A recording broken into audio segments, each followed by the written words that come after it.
Hello. Hello. How are you, David? Good. How's your morning so far? My morning's been good. Got lots done. Had a big coffee that I really needed. Really? I had a nice bacon egg sandwich. Ooh, nice. Yeah. Very good. But what's that in front of us? It looks like another game. Oh my gosh. There's something Oh, on wow. the board. Whoa. All right, I guess I'll read it. Yeah. Okay, dear Ashlee and David, welcome to episode 4 of our podcast, Student Life 101, where we'll be discussing the ups and downs of your time in university. As you share your experiences, we hope you'll understand each other and reach the same wavelength. Hence the game you will be playing today, but with a twist. And I see there is wavelength on the table. Wavelength. While you'll still be competing to win, it won't be possible unless you work together. Good luck on your game, your dearest producers. Thank you, producers. Thank you, producers. That's crazy. I don't know how this thing works. I guess we'll find out. Yeah. David, I've never played this before. Have you? Me neither. Okay, You want to let's read the instructions? Yeah, I'll read the instructions. Okay. That makes sense. Here, you take a look. It makes sense. I don't even need to read Wow. it. All right. So who goes first? We could play rock, paper, scissors for it. Okay. Rock, paper, scissors, shoot. Rock, paper, scissors, shoot. Okay, I will go Okay. first. Come on, Ashlee. So twist it first.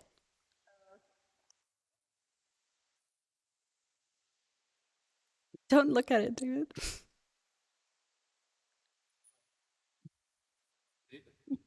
I can't see anything. Okay. Let me think on this one. Statistics. Hmm. Now you have to move it. So this side, yes, is an easy subject, and this side is a hard subject. Should it be hard for me or hard for you or easy for me? No, you can't Okay. ask that. It's just Also, you don't move don't that. open it. You Yeah. move the red. the red.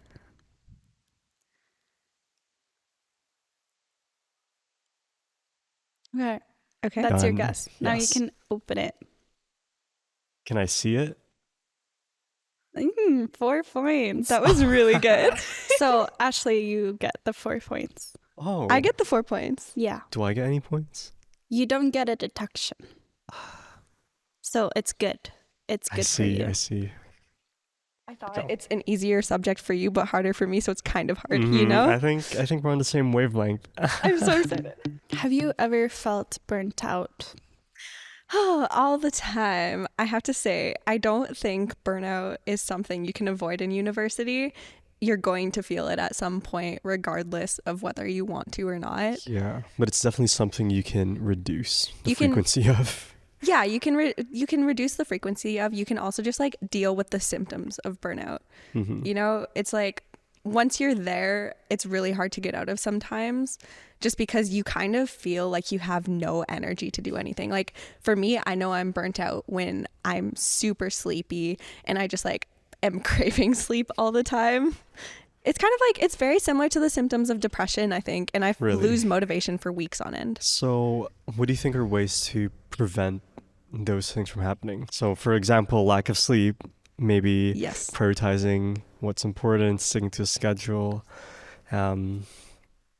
not going out too much, and Yeah. The thing with like prevention is that it's going to work until it's not going to, just because it's such a, like I said, it's kind of unavoidable when you have so much to hand in and you have so much to do.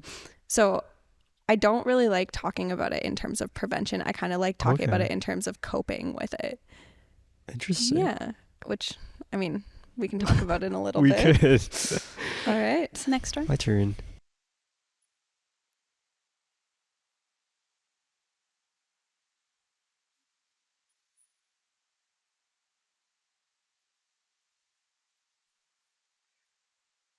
The alumni center in sub. Okay.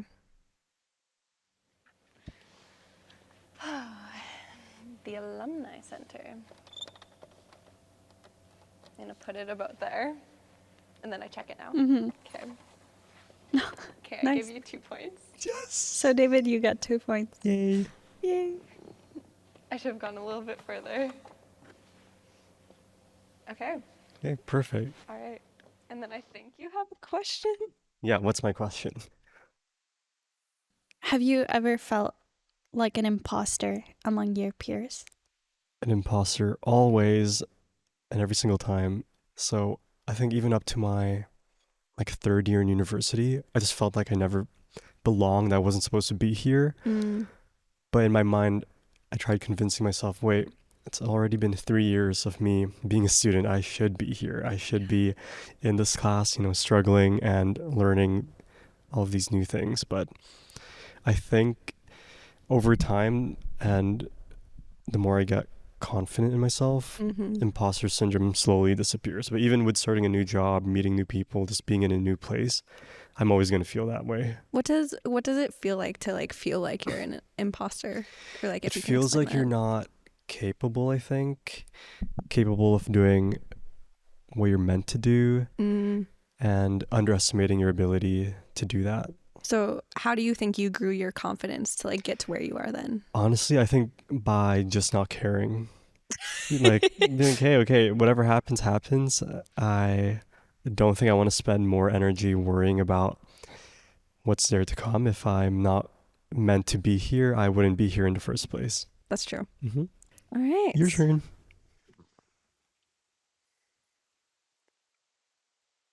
Other side. So the topic is harmless and harmful. And I think I'm going to go with behaviors. Okay.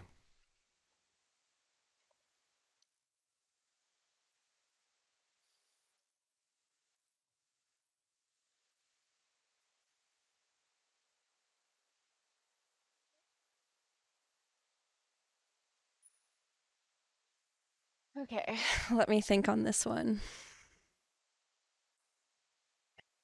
What type of behavior specifically are you thinking about? I'm just going to give you something and see if you can get on Okay. my wavelength. Okay. So it's the middle of exam period and you're feeling really stressed. So you go and indulge in a donut from Tim Hortons. That's so tricky. I feel like that could be a good behavior as well because, rewarding yourself from studying a lot, but also, actually, I think it's a good behavior. Go right ahead.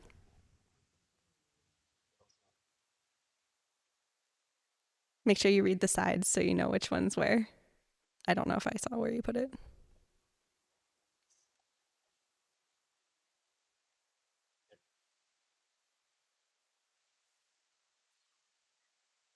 David, you get 1 point deduction. I see that as a pretty good behavior. I don't see it as like the best behavior, obviously. But personally, in my experience, when you're really stressed, sometimes you just really need to indulge in that donut or you really need to indulge in whatever you want in that moment. It's true. Yeah. But also, I think There's a level that's healthy, Yes. obviously. knowing not to always treat yourself first before doing the work, I don't Yeah. know. But yeah. That being said, Ashlee, what kind of things do you feel when you're burnt out? Okay, when I'm burnt out, I think I kind of talked about feeling sleepy and feeling really exhausted. I will say, I think I feel overwhelmed the most though. Hmm. I feel like nothing is a possible task at that point. And it Nothing just, is a possible task. yeah, I Like you feel just can't do anything. I can't right? do Yeah. anything. Yeah. Or it just feels like it's never going to end. It's kind of like one of those moments where you kind of feel like you're looking down an endless tunnel. Like you can't see the end of this happening, right? Yeah. Like it's a forever loop of you in the situation Oh, where you can't get out. exactly. Exactly. It's just like a Oh. cycle, and it feels like you can't get out of it. It feels like every task that's even just a mundane task, like trying to make myself food at night Hmm. or trying to make myself breakfast in the morning and just getting out of bed is a lot harder than it should be. And I know that's also in line with symptoms of depression, but I feel like burnout and depression are kind of, They go hand in hand, they go right? hand in hand Yeah. sometimes. And as much as like obviously there's a difference between being clinically depressed versus feeling symptoms of depression while you're at school, Hmm. but still it is the symptoms that matter in this case, right? That is very true. Yeah. Like you don't always have to be 100%. Yeah. I don't think it's a good expectation for you yourself to give 100% No. every single day, because I some agree. days you just don't feel like doing anything. Yeah. Yeah. Yeah. Okay, my turn, right? Mm.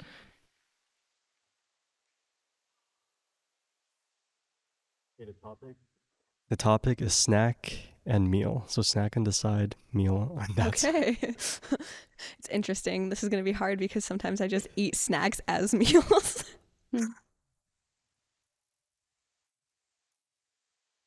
Like the term for it is girl dinner and boy dinner. Accurate.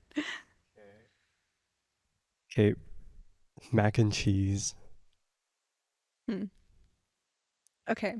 My thoughts is that mac and cheese can be like between a snack and a meal just because it's like it doesn't have a ton of nutrients to it, But it's also but it can pretty also filling. it's pretty filling, but it could work like as a side to a meal almost.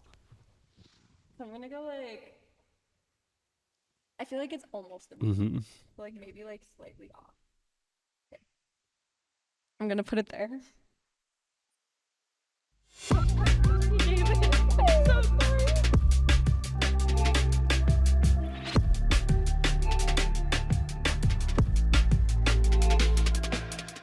We talked about what kind of things you feel when you have burnout.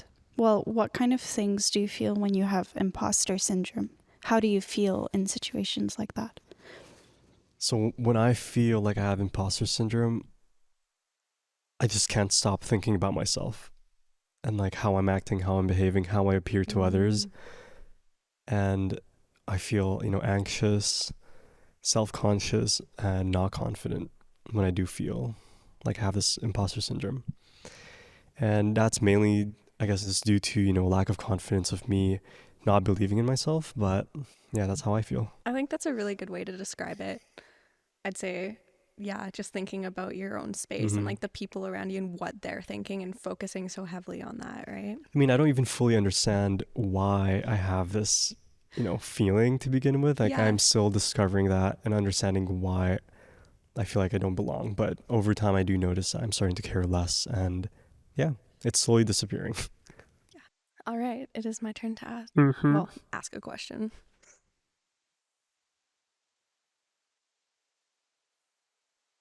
Other side, I think. Or I guess you could choose. So the answers, not the answers, the categories are what is a need and what is a want. And I will make it university related. Mm-hmm.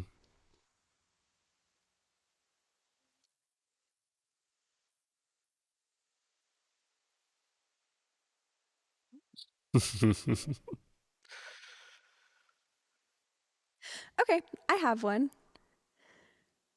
A laptop. That's definitely a need for sure. Is there a specific laptop? Because you prefer Windows, right? Just a laptop in general.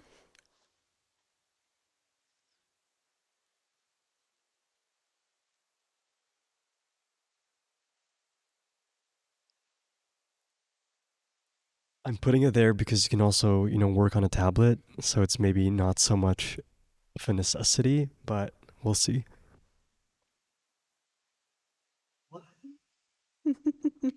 What? Okay, so I need to Explain. explain myself here.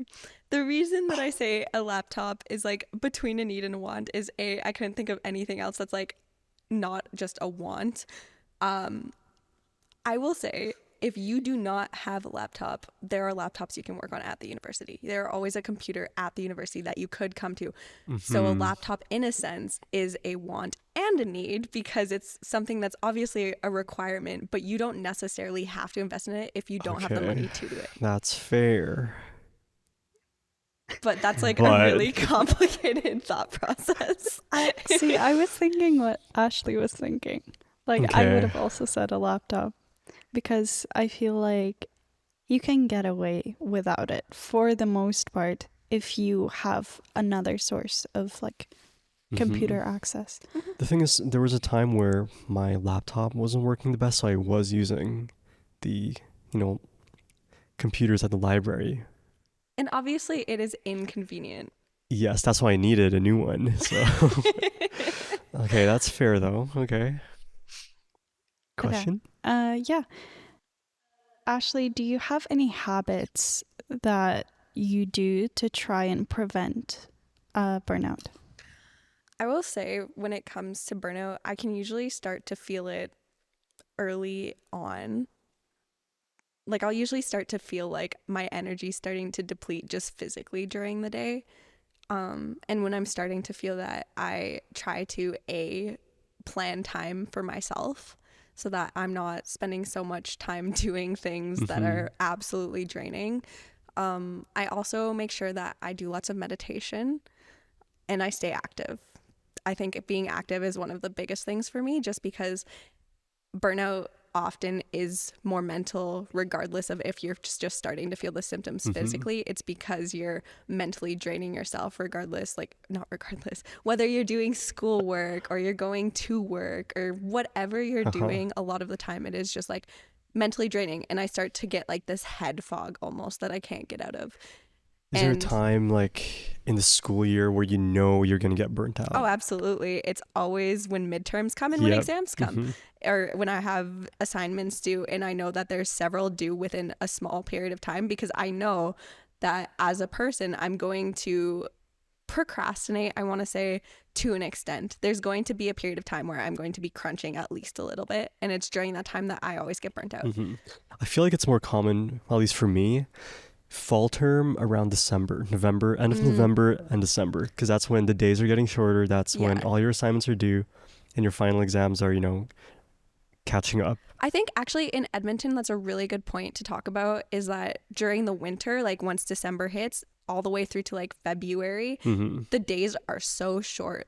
And by that, I mean just like the amount of sunlight that we get And here. that really affects you, I think, mentally and physically, Yeah, because it having to feels get like, up from bed. right? Yeah. Because you're getting up before the sun comes up and you don't want to get out of bed, but you have work to do, you have things to do. And you're, for example, in school or in a building the whole day, 8 hours, and you come back home and it's already like night. Dark. Yeah. Yes, exactly. Sunset. And it's really hard to work when it's dark outside. So, actually, one of the things that I do too, and this is part of the reason I really like the libraries on Hmm. campus, is because they're bright spaces. So, if it is late at night, I'm not going to go home to work because I don't have the amount of light source in my room to just actually survive that. Like, I don't have the Yeah. motivation to do that. So, I stay on campus and I work in Yep. libraries or other bright spaces. Hmm. So yeah, that's also another thing I actually do to, if I really have to push through that burnout phase, continue to work, I will make sure I surround myself by bright No. spaces and people. Library in a really bright room. Okay. My turn. All right, I'll try to get on your wavelength. Okay. Mental activity and physical activity. What would be in the middle?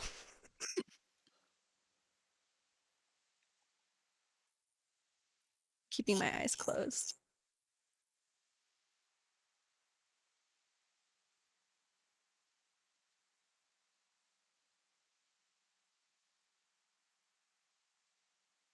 I just don't want to like look at his eyes and then Just like looking where it is. Okay, playing chess. I've never played chess. Makes sense. Just a hint. Okay. Here's my thoughts, is that since it's a game with game pieces, no, you know what? It's got to be like there. Because since it's a game with game pieces, you still have to like move stuff, but it's mostly mental. Let's find out. I'm so scared. No! I should have put it closer to it. Yeah. David, can you explain yourself? My thought about it is because you do have to move, the pieces, but I was on the same yeah, page, just not fully. I don't know. I think when I do attempt to play chess, I'm not really thinking about it mentally, what I'm doing, so yeah. I don't really have an explanation for this. Comes from a guy who has Oh, yeah. never played chess. Yeah. I tried learning, but That's funny. All right. David, what kind of things helped you overcome imposter syndrome? Ooh. Because you talked about like not caring anymore, but how did you get to that point? Well, I guess not caring is just the blanket solution to me to get over that. But I guess preparing more, preparing in advance, knowing the environment I'm going to get in. Basically, also, honestly, it's just not caring. I mean, there really wasn't any specific things that I did to help me get over it. Because once in a while, I still do feel, that imposter syndrome. Yeah. Like, am I able to do a podcast and speak right now? I'm not the best at speaking and making coherent sentences, but I'm here right now, so I guess I should be able to. But yeah, I think over time as well, when you get older, you just start to think less about yourself. And that's one thing I think. I think that's like It's an gotten me over. aspect of maturing almost. Yeah. Like my mom always talked about that, about how as she got older, there was a time in her life when she was like, maybe I shouldn't care so much what people think about me. Yeah, and being comfy in your Yeah. own skin and just being happy with who you are and doing what you like to do. I think for me, for imposter syndrome, I also like to think about it as enjoying the experience and less about like what I'm doing and who's watching me, just being in the moment, being like, this is okay. I'm going to do this. If I fail, then hey, I'm going to learn from it. Yeah, and there's always next time, right? It's not like it's the end of the world. Yeah. It's important to remember that like everybody's experience is different and everybody's ability to learn. Everybody has the ability to learn, first of all, but the way people learn is different. Yeah. And so being cognizant of the fact that you don't have to fit into the box that the university sometimes seemingly expects you to, and understanding that you don't have to fit into that box is a really good thing to learn. Yeah, especially being in a room of like 200 people and you feel like you're the dumbest one there. Trust me, I think every single person in that room is feeling the exact same thing. So your experiences are definitely not just your own thoughts, because everyone, I think, is experiencing that same thing. Yeah. This just keeps making me think back to the prompt that Ashlee gave, or the clue about going to get a donut during exam, right? Like exam week, and like needed that break. And so what we're gonna do now is we're actually gonna have a snack corner. Since we've been talking about such heavy stuff, we're just gonna have you come to our snack corner and have some nice little snacks. A snack corner? Where's our snack corner? We have a snack corner? Hi. Right. Are you excited for a snack corner? Yes, I am very, very hungry. All right. What have you brought today? So, I brought some homemade Filipino desserts. It's not homemade, okay. But it's basically called puto. So it's made of flour, baking soda, baking powder, sugar, butter, milk, eggs, cheese, and evaporated milk. Is it sweet or salty or? Honestly, I haven't had this in a very long time, so I'm guessing it's sweet. Okay. But it's really soft, and it has cheese in the middle. I'm a little like nervous to try it, but. And we're both lactose intolerant, Yeah. but we'll eat this nonetheless. All right. How does it feel? It's squishy, right? Oh, it smells sweet. It smells like cake. Interesting. Okay, are you ready? Cheers. Mmm. It's very kind of like- cookie. It's like Oh. moist white cake with a piece of cheese on top. I think that's basically it. Well, yeah. It's pretty good. It's not bad.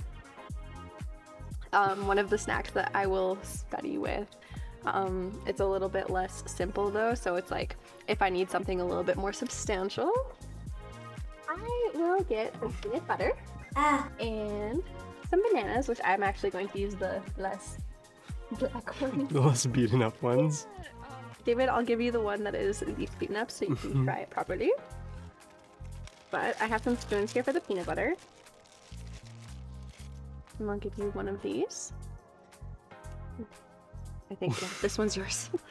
So what I do is I open it. Oh, wow, it's opening from the other side apparently. So I'll open it here, and then I'll grab some peanut butter from here.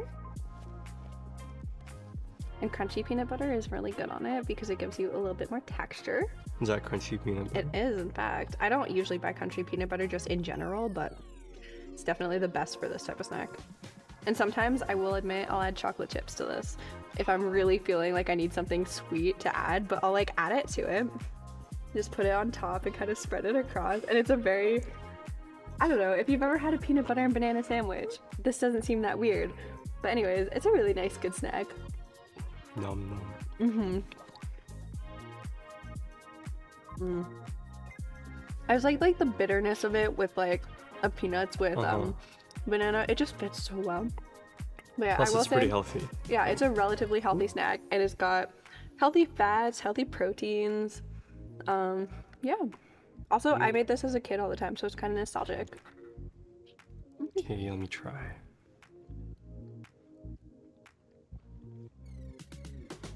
What's your thoughts? It's pretty good, actually. It is messy with like if the peanut butter is warm or if it's like actually like organic peanut butter. I will say I usually stick with Kraft just because of the fact that it's easier to spread. But the stuff's good too. I like it. It feels warm. I don't know if that's a good thing.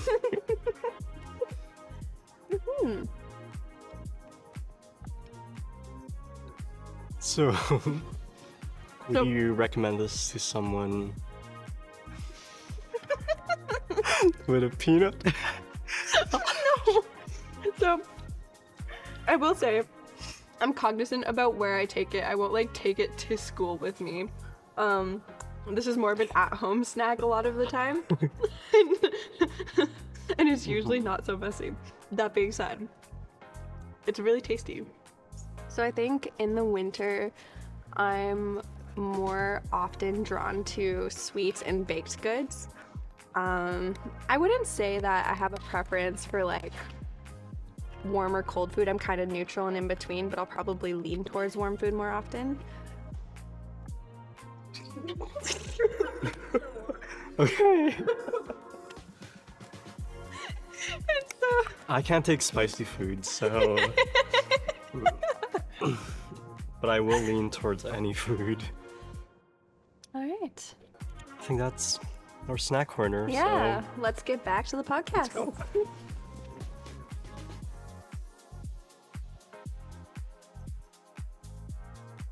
And we're back again. Well, that was a Hi. good snack.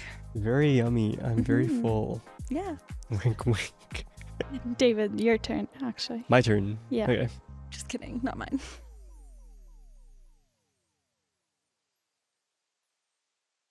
Okay, so the categories are dangerous and safe. Okay. Okay.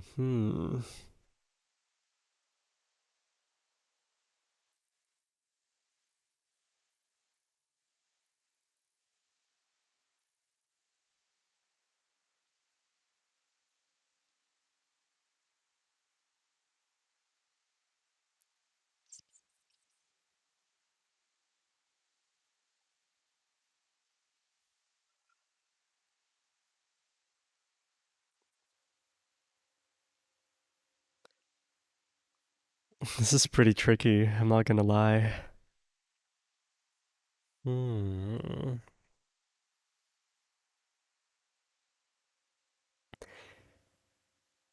The mental health support space at the university.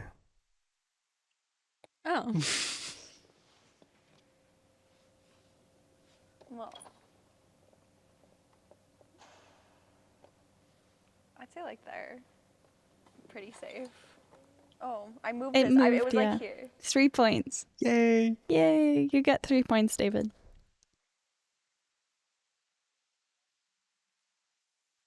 Well, the Yeah, mental what's your health, experience with my that? experience, when I showed up, it was kind of like they invite you in for, what is it called? It's kind of like you get to meet someone and explain to them your situation so that they can connect you with a mental health professional. I believe that most of them are students who are either in psychology or they're in psychiatry, like medicine. Mm-hmm. And so they're the ones who are kind of working in that space to connect you with someone that you need. And they also give you all the resources that you need. So I basically went in, told them what was going on in my life, and they asked me a few more questions and what I was hoping to get out of it, gave me some options of things that I could get out of it. And from there we made a decision together on like what I would do. And then Mm-hmm. yeah, everyone's just like very kind and very happy there, and they're always great, happy to see you, and they're like, oh, it's so they remember your name too. Oh, So you'll that's like go in nice. and they'll be like, oh, how are you? And it's been like 3 months since you've been in there, and you're like, oh, I'm doing good. So do But they like follow you throughout your, university if career? you stay, so I Mm-hmm. believe with, for instance, going to a psychologist at the university, I did for a little while because those are the therapists that you can see. So I went and visited a psychologist, and I could go, there was a maximum number of times I could go in a year as a Mm-hmm. student. I can't remember if it was like I can go 12 times, 16 times, or 8 times, which is 16. very 16. 60. 16, 16. 1 6. 16. Okay. Yeah, so I could go 16 times in a year. So realistically, if you're going twice a month, that's what, 8 months. Mm-hmm. If you're going like once a month, then you're perfectly fine, right? But it's just because they need to make space for other students as well to be able to come in and see them. Right. Yeah. Okay. It's good to know. Okay. And a question. Right. David, have you ever experienced test anxiety?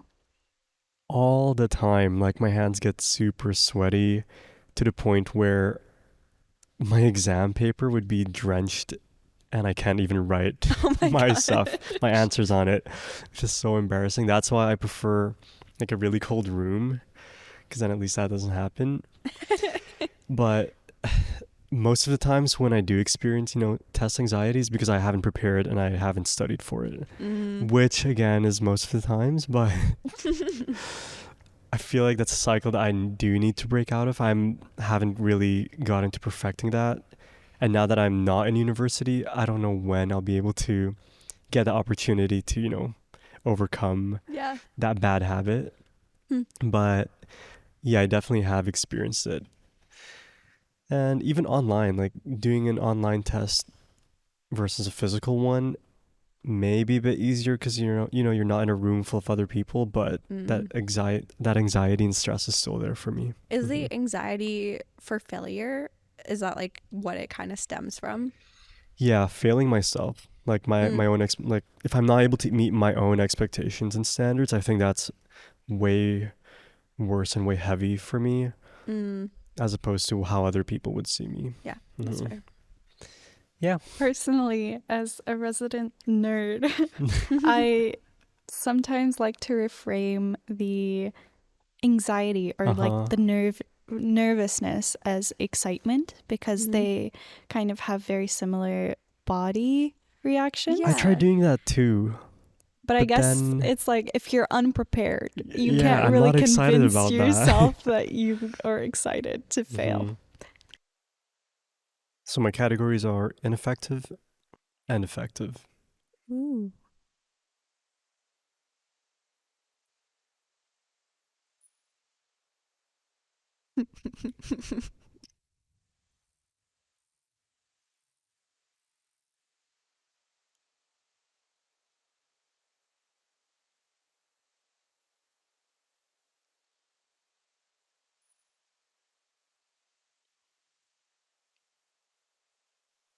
Pulling an all-nighter for an exam.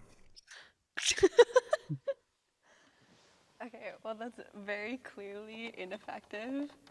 Probably like, it can be semi-effective, so like probably like there. I'm scared. Oh no, I just missed it. Oh my God. So close. I put it back there. Darn. So upsetting. You said you've pulled an all-nighter, right? Multiple Bad times. experience. Okay. Multiple times, yes. Never did one. Hey, Okay. I got you. Let's do a quick game with the magnetic boards, if you can pull them out. The These boards were are here here? again. Wow, there's a surprise for you. So the game is actually going to be red flags, beige flags, and green flags.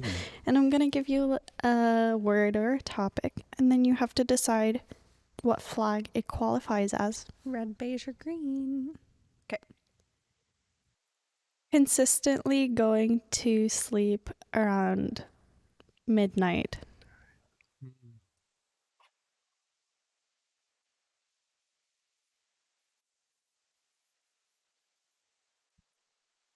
So I'd say it's a beige flag. I'm saying green because at least you're consistently going to sleep at midnight. I think it in part depends on what time you have to wake up. Yeah. But usually, like, psychologists say that it's the amount of time before midnight that you get sleep that helps you feel actually awake the next day. Because it's like your circadian rhythm is in line with how the earth turns. Mm-hmm. Using food as a coping mechanism during finals week.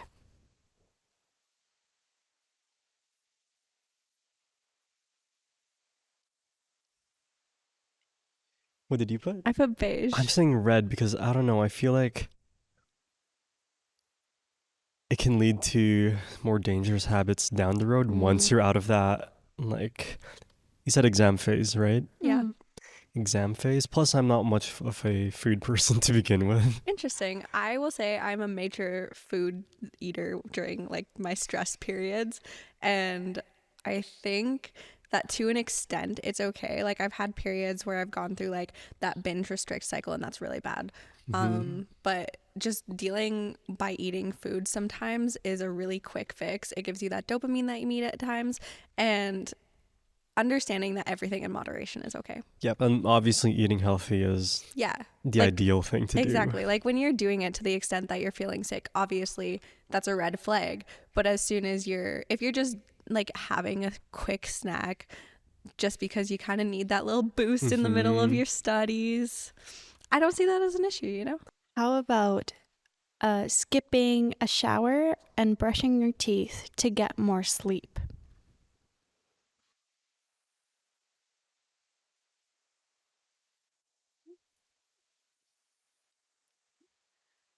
Green flag. Green. I mean, you got to yeah. do what you got to do to get that extra, minute or two of sleep. I think sleep comes first in my books. If you can't take a shower in the morning for one day, it's not going to be the end of your life, right? Like getting that sleep is the most important thing. As long as you don't consistently do that, like maybe it's a one time out of, a few weeks or months that you do that, then sure. Yeah. But if you're doing it every day, obviously, then there's another issue there. But overall, green flag. Heck. Ignoring people in your life during a stressful time.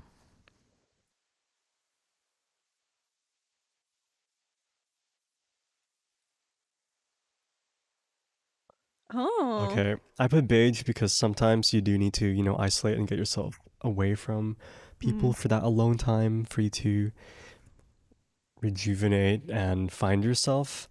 But at the same time, avoidance might not be the best solution since you might not be able to get the help you need by avoiding others. Yeah. As a person who deals with stress and deals with anything coming my way by talking about it with people, I find that when I am avoiding people, it's probably because my mental state is absolutely like gone. Like I don't have any anything good left. And at that point, I know that I'm not okay. So I need to surround myself with people in those stressful times. Fair enough. Being a perfectionist in academics. Oh,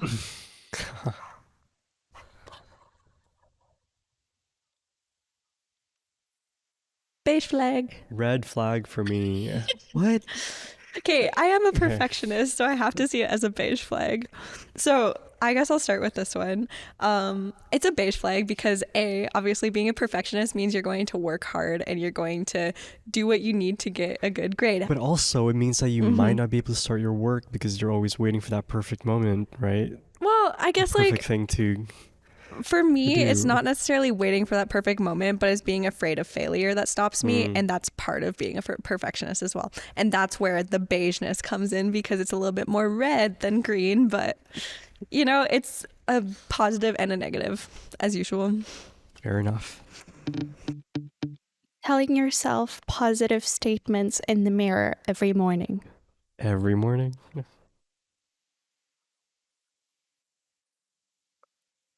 Nothing wrong with that. I've never done it, actually, but I feel like that is something I should be doing. Yeah. Because it's like positive self-affirmation. And you are your own biggest supporter, so. Yeah. I've done it at times. I find it is really awkward the first time you do it. And even now, sometimes when I sit down and I do it, I feel awkward, but I still feel better afterwards. It's fun. It's good.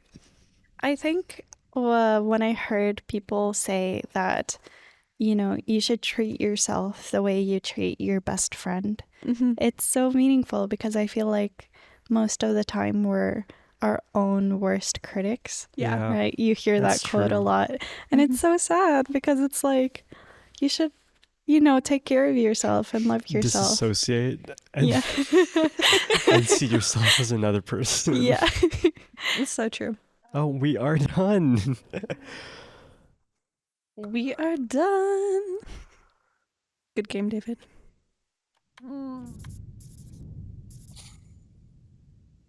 Okay, Ashlee got 5. David got 2. So Ashlee won.